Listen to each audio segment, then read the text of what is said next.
আমি বললাম যে তুমি আল্লাহকে কাছের থেকে দেখলাম।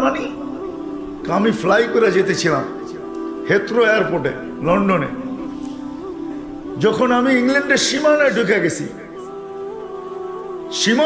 গেছি হেথ্রোতে আমি ল্যান্ডিং করব, সীমানায় যখন ঢুকে গেছি তো আমি বটনে পুশ করে চেকিং করে, এর আগে চেক করে যে সব কিছু ওকে আছে কিনা।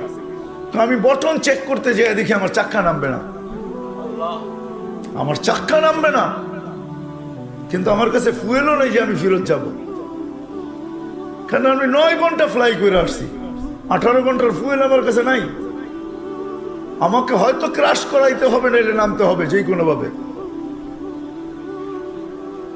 বলে আমি হেথ্রো টাওয়ারের সাথে যোগাযোগ করছি যে আমার এই অবস্থা, কি করবে করো, আমার কাছে ফুয়েল নাই, আমাকে হয়তো ক্রাশ হইতে হবে, নাহলে কোনো ব্যবস্থা হইতে হবে যে আমি ল্যান্ডিং করতে পারি।